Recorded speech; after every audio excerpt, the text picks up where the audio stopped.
Aston Martin a décidé de révéler de manière encore plus détaillée ses plans pour l'avenir de son duo de pilotes.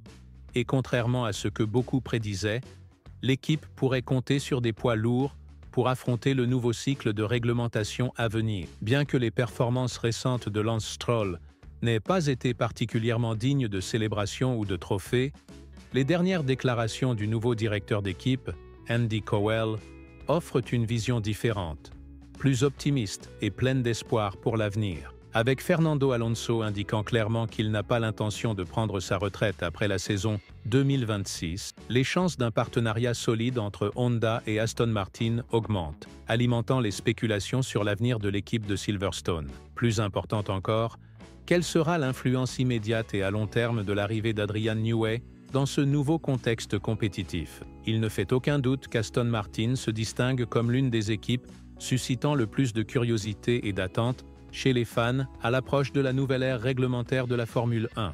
Basée à Silverstone, l'équipe a choisi de confirmer sa confiance dans la collaboration entre Fernando Alonso et Lance Stroll. Aussi controversée que puisse paraître cette décision aux yeux de nombreux analystes, spécialistes et fans à travers le monde, c'est le scénario qui se dessine pour les prochaines années.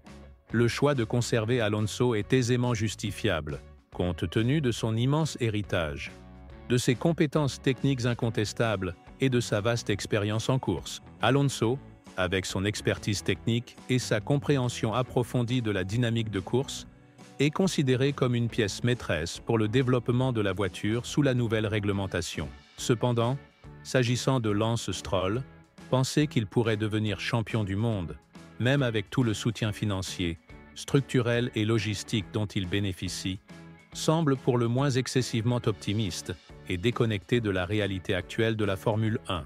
Andy Cowell a néanmoins exprimé clairement sa satisfaction envers le duo, allant jusqu'à déclarer que l'équipe se considère chanceuse de compter ces deux pilotes dans ses rangs, insistant sur sa foi en leur potentiel pour élever l'équipe à un niveau supérieur. Il est plus que normal de souligner les qualités d'un double champion du monde comme Fernando Alonso. C'est presque une obligation institutionnelle en Formule 1.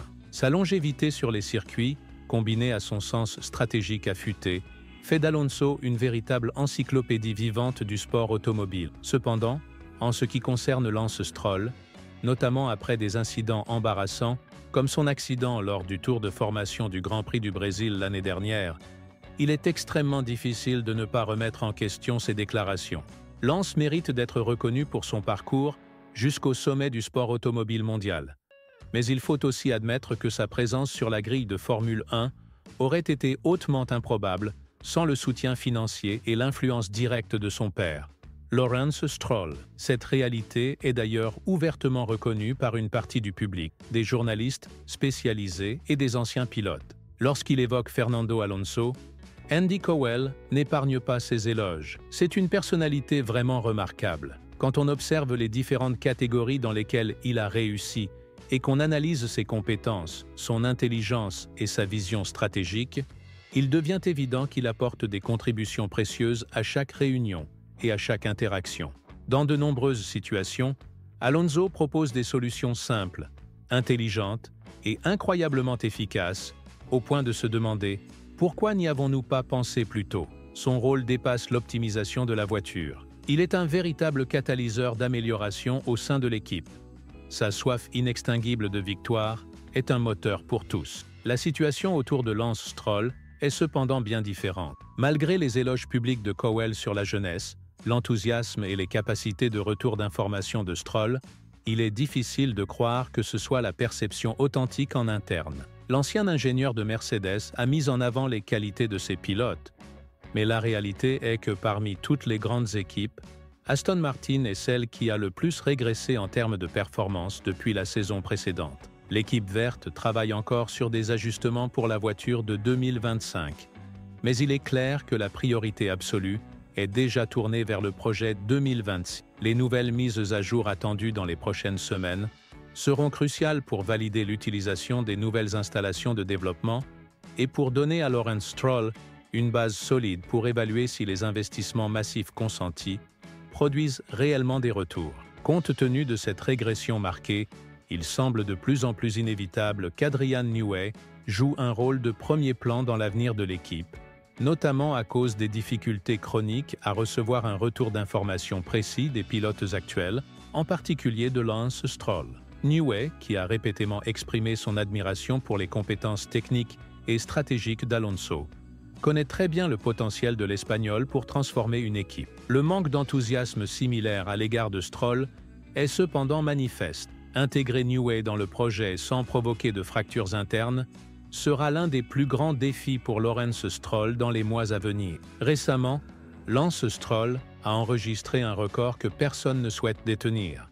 Il est devenu le pilote ayant subi le plus d'éliminations en Q1 dans l'histoire de la Formule 1. Cette statistique, qui a même causé de l'inconfort parmi les fans les plus fidèles d'Aston Martin, souligne les difficultés rencontrées par le Canadien pour convertir la structure mise à sa disposition en résultats tangibles. Pour se défendre, Stroll a affirmé que même des pilotes de renom, comme ceux de McLaren, connaîtraient des éliminations similaires s'ils pilotaient des voitures inférieures comme celle de Sauber.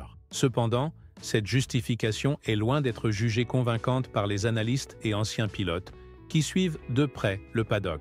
Dans le contexte actuel, l'obstination d'Aston Martin à maintenir la même formation de pilotes pourrait entraîner la perte d'une occasion véritablement unique, engager Max Verstappen. Le quadruple champion du monde a déjà prouvé à maintes reprises sa capacité à produire des performances impressionnantes, même dans des conditions adverses. Si Verstappen était soutenu par une structure de haut niveau, renforcée par la présence d'Adrian Newey et par la puissance technologique de Honda, il serait tout à fait plausible de considérer Aston Martin comme un sérieux candidat au titre. Fernando Alonso a toutefois clairement indiqué que sa décision de prendre sa retraite n'est pas encore prise. Dans une interview récente, il a déclaré « L'année dernière, nous avons analysé toutes les possibilités et renouvelé le contrat. Mais après 2026, tout est ouvert.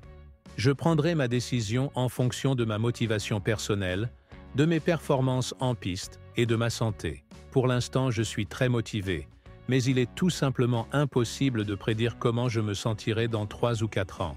La situation de l'équipe, bien que délicate sous plusieurs angles, reste compréhensible. Avec Adrian Newey exclusivement concentré sur le projet 2026 et percevant un salaire annuel impressionnant de 33 millions de dollars, il est naturel que Lawrence Stroll commence à réfléchir à la rentabilité de cet investissement, surtout si les résultats à court terme ne se concrétisent pas sur la piste. De plus, la configuration du championnat des constructeurs entre également en jeu. Si l'équipe termine en dessous de la 5e place au classement général, elle bénéficiera de plus de temps en soufflerie pour développer la nouvelle voiture, ce qui pourrait être précieux pour construire un modèle compétitif sous les nouvelles règles. Il existe donc une stratégie discrète consistant à accepter des performances modestes cette saison pour viser de meilleurs résultats à moyen terme. Toute cette dynamique devient encore plus complexe en tenant compte de l'implication active de Honda dans les décisions futures. Le constructeur japonais a déjà clairement indiqué son intention d'avoir son mot à dire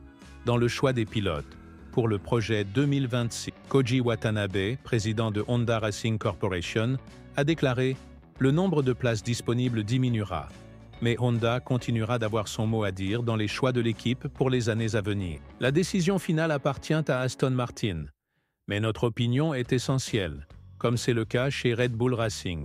Et vous, que pensez-vous de la stratégie d'Aston Martin concernant ses pilotes? Pensez-vous que manquer l'occasion de signer Max Verstappen pourrait être une erreur historique coûteuse pour l'équipe? Partagez votre avis dans les commentaires et n'oubliez pas de cliquer sur la vidéo qui apparaît maintenant sur votre écran.